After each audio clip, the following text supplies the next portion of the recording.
Rationnel. En accord ou à l'opposé.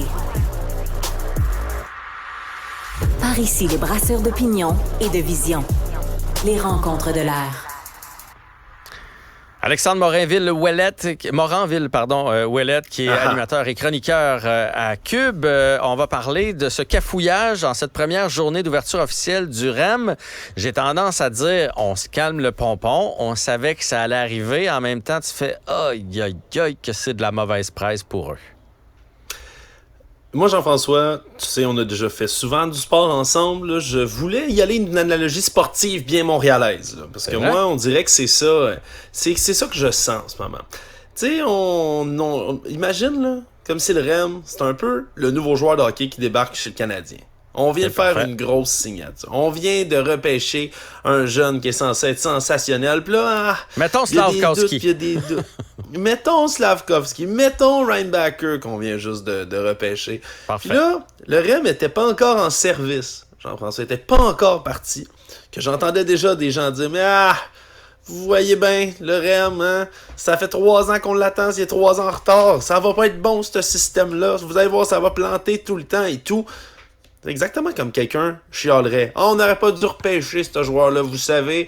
Il va pas être bon, non. Puis tu le laisses pas jouer une seule game.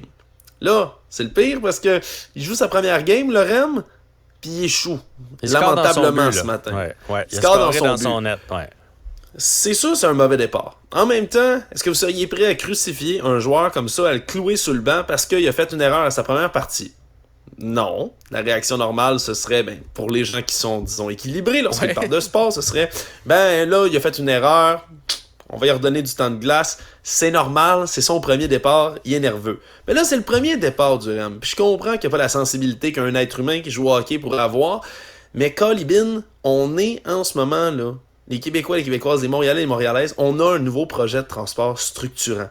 J'ai le goût de dire, tout comme pour les choix de repêchage du Canadien de Montréal, calmez-vous les nerfs. Ça fait même pas 24 heures que le REM est là. Il a roulé en fou toute la fin de semaine pour des tests avec des gens. C'était complètement gratuit et c'était complètement bondé.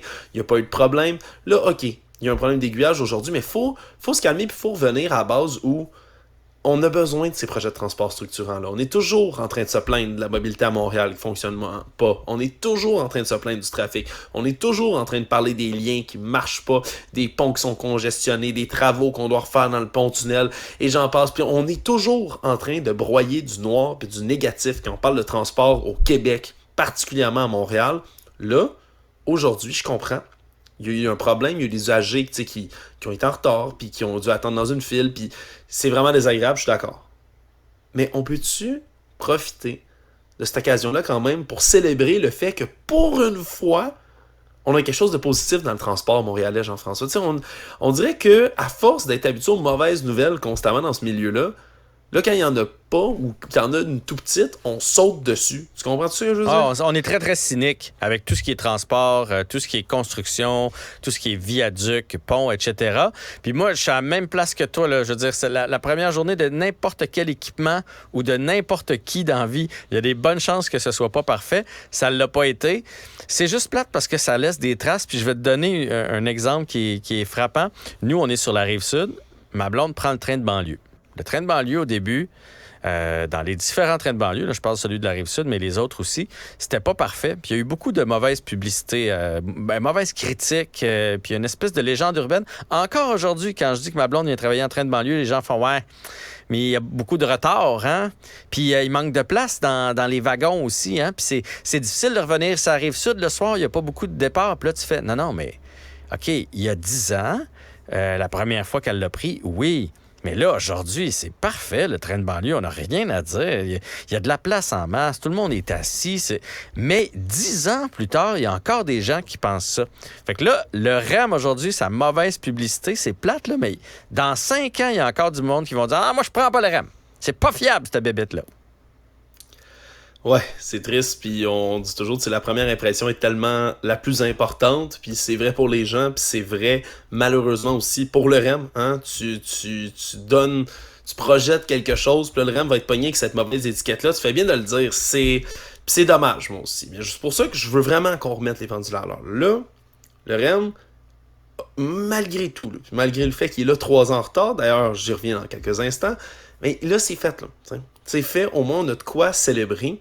Puis le REM, c'est appelé aussi à s'élargir. N'oubliez pas, c'est un projet de société. Puis qui dit projet de société, c'est quelque chose qui est énorme. Là. On est au-dessus de 20 stations qui sont en construction en ce moment. Puis à terme, là, c'est au-dessus de soi. Il va y avoir des kilomètres et des kilomètres et des kilomètres de réseaux comme ça, ferroviaires, qui vont pouvoir amener des gens d'un peu partout dans l'île. Là. Ce sera pas juste Rive-Sud de Montréal. On va élargir ça à l'est, on va élargir ça à l'ouest. Ça va être impressionnant le jour où ça va être fini. Puis c'est sûr que il y a encore des problèmes et des points suspens. Puis loin de moi l'idée de vouloir... Tu le sais, là, en ce moment, je veux tellement pas en mettre sur le dos du REM. Mais il va quand même rester des questions pour que les gens acceptent puis se mettent dans un bon état d'esprit par rapport à ça. Va falloir savoir combien ça a coûté, parce qu'on le sait toujours pas. Va falloir qu'il y ait un prix là-dessus. C'est triste, mais ça va sûrement faire scier les oreilles de tout le monde. On a besoin quand même d'un prix là-dessus. On a besoin de savoir combien ça coûte faire du transport en commun. Puis surtout, retenir des leçons de ce projet-là si on veut en faire des meilleurs à l'avenir. Ça va être extrêmement important.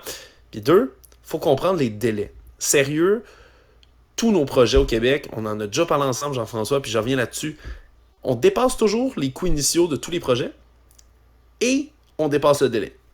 Tout ce qu'on construit. Tout le temps. Mm-hmm. Y aurait-tu moyen, peut-être, des fois, de juste, je sais pas, si c'est impossible de remplir des délais puis de remplir les budgets, on peut-tu pas présenter un budget aussi serré puis peut-être pas présenter un timeline aussi court? Je sais pas. Des là, fois, j'ai l'impression qu'on fait ça pour que ça passe. On fait ça, c'est un peu comme ma femme quand elle a dit qu'on va redécorer le salon. On fait, ça coûtera pas grand-chose, là. Un petit tapis, on va repeinturer, puis peut-être changer le divan. Puis là, tu fais, OK, d'abord. Puis là, finalement, en bout de ligne, les rideaux, les tables, la lampe, puis ça finit plus. Mais on dirait qu'on fait ça pour s'assurer que ça passe dans l'opinion publique. On dit, ça va être 250 millions. Mais on dirait que très bien, eux autres, ils savent que ça va être 350, 400. On dirait qu'ils savent depuis le début. Ouais. Ben peut-être. Peut-être, mais je pense que ça vaudrait la peine, ce phénomène-là. On peut, toi et moi, théoriser qu'est-ce que c'est. Est-ce que c'est de la mauvaise foi? Est-ce que les gens sont de bonne foi, mais il y a vraiment des dépassements? Est-ce qu'on évalue mal nos coûts? Est-ce que c'est justement pour que ça soit accepté, ces projets-là? Moi, ma question, elle revient toujours là, autour de ça. Là, le REM, c'est plate. Il est arrivé 3 ans en retard. Il y a un prix qui est inconnu pour l'instant. Je prédis que ça va coûter cher si on ne l'a pas dit d'emblée. Sinon, on aurait été fiers, s'il vous plaît, de présenter un tout petit chiffre. Hein? Là, ça n'a pas été fait. Mais malgré tout, je pense que c'est un excellent projet, mais qu'il faut tirer des leçons. Là. Comment on peut construire d'autres transports en commun de meilleure manière, à coût moindre, avec des délais plus courts? On peut pas constamment faire ça, puis c'est sûr que les gens vont toujours rester cyniques si on leur donne tous les arguments pour qu'ils restent cyniques, si on cache des prix, puis si on dépasse tout le temps tous les délais, tous les coûts. Puis c'est intéressant cette question-là. Pour vrai, au Québec, est-ce qu'on peut savoir, est-ce qu'on pourrait... Littéralement, là, Jean-François, on pourrait déclencher une enquête publique, je serais content de voir ça. Je veux comprendre pourquoi c'est aussi long, des projets. Pourquoi ça coûte aussi cher. Pourquoi on n'a pas évalué ça d'emblée. Comment ça se fait qu'on se donne des budgets puis on le sait d'avance que ça va être dépassé. Tout ça, ça alimente le cynisme des gens. C'est sûr. Ça alimente le mien, puis ça alimente celui des autres personnes. Je suis le premier à devenir cynique, puis un projet, le pont-tunnel, ça va revenir en 2026, il doit vouloir dire 2030. T'sais, c'est ça que je me dis à chaque fois, puis c'est plate, parce que c'est vrai, puis j'haïs ça, parce que l'avenir va me donner raison.